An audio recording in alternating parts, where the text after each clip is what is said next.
So this office is a mess. So we're gonna get it sorted.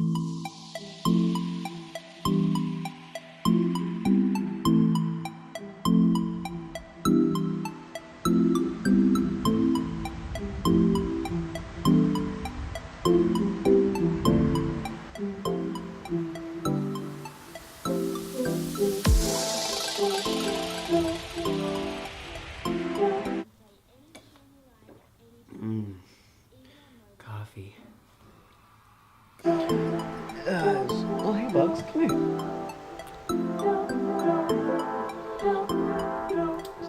Last night, I just could not sleep. I just felt off. So today, I've just been exhausted, and it makes it difficult to think about what you need to be getting done. Tidied up the office at work with Brendan. I've just taken on an intern, so Brendan Wood's gonna be my trainee for the next 6 to 12 months, which would be cool. So we tied up the office and gave him a desk. And there was, those days where you just have so much that you're supposed to get done.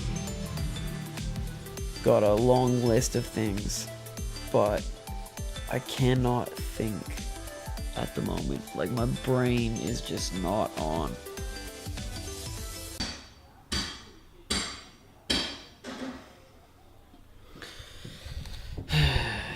And that's why it's been so difficult to film lately. There's just this constant noise, like, all the time. There's construction happening next door, there's new neighbors, there's a baby crying constantly, our other neighbor's got a dog. It's just this constant noise, and so anytime I try and film something, I have to compete with everything else that's going on around me. I mean, you can't blame anyone. It's life. Everyone's doing their own thing. It just means when I'm trying to do my thing, I have to compete with everything else. And so there's days that I'm feeling motivated and I want to film, and I sit down and set up, and you just have to wait for a break within the noise to try and get anything done. I'm not sure what I'm going to do, but that's what I'm trying to deal with constantly. That's why there's not regular videos. So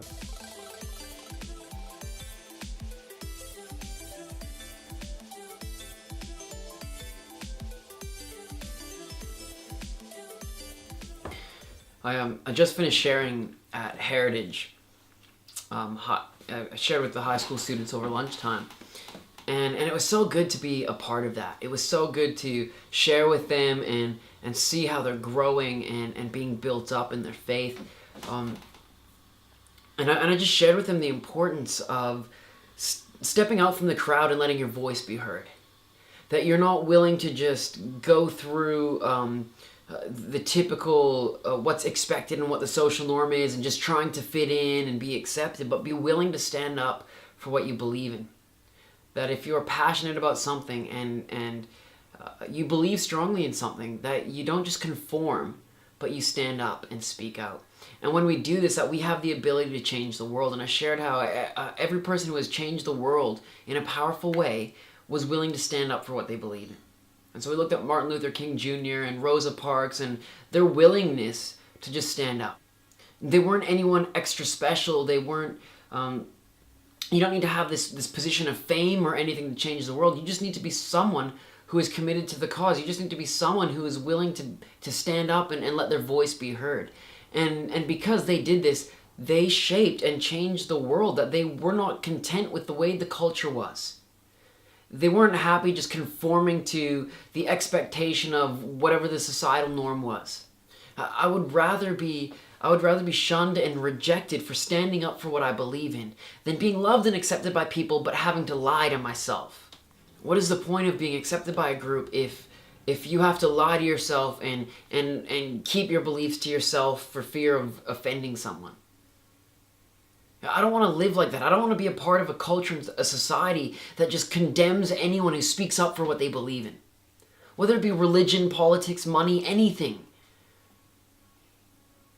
I want to live in a society that says it is okay for us to share and speak up and see change and be proactive and not just be blinded to the realities of life and the struggles of what is going on in people's lives. I don't want to be a part of a society that says you must just live comfortable.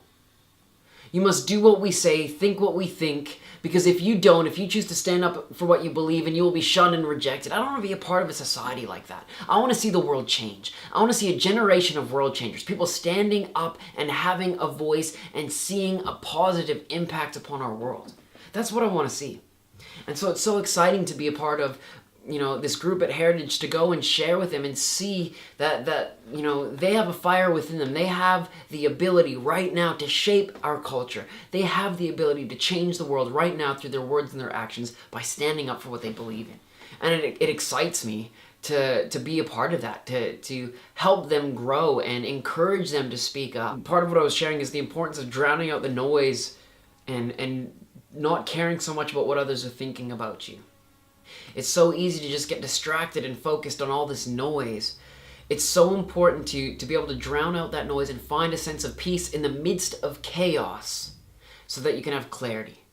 And so at Heritage, we just looked at the passage in Mark chapter 5 where Jesus heals a man who is demon-possessed and then tells this man to go and tell others what God did for him. And this man goes out and tells anyone who would possibly listen. Jesus says, go tell your family.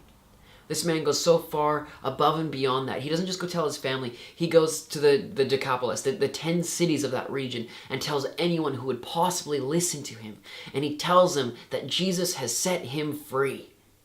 And it says everyone who heard him was amazed. This man was no one special. He didn't have an amazing social standing. He was an outcast. But Jesus says, go and tell. And he goes and he tells and he changes the world and has an impact on this whole region because he's willing to speak up. That's it. That's all that matters. Drown out the noise. Drown out the opinions. Do not be worried about what others think of you. Speak up for what you know to be true. And watch the impact that you have. Because I believe that you are a world changer.